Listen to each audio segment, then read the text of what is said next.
Magandang araw po sa inyong lahat. Ako nga pala si Miss Ilocana at ngayong araw ay kasama nyo po sa ating cooking session.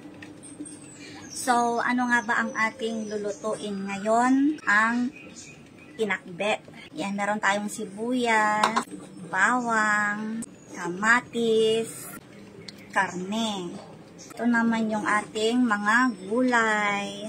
Meron tayong talong, okra, ampalaya, at yung kalabasa. Narito na rin yung sitaw.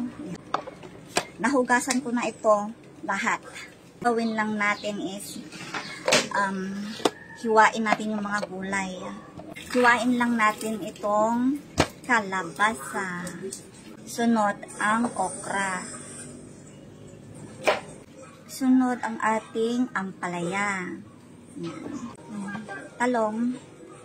Yan. Talong. Sunod ang ating sitaw.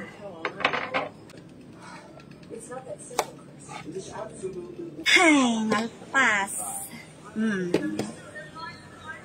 Nalpas. Tapos na. Tapos na akong maghiwa. Agluto at tipinakbet. Tamang-tama lang dati nga sahog na para tipinakbet. Madotuot.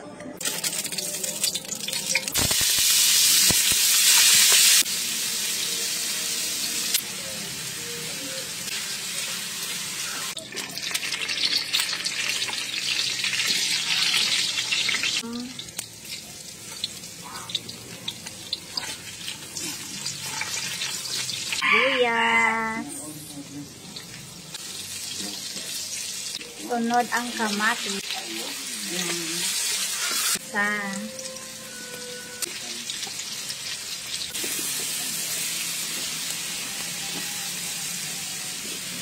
Maglagay tayo ng isang basong tubig. Lagyan natin ng bagoong. Tuin lang to ng ilang minuto. Yan, takpan lang natin.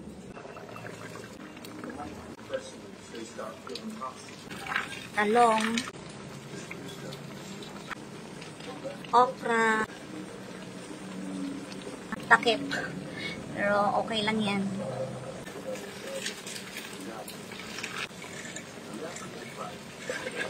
Ang ating pampalasa.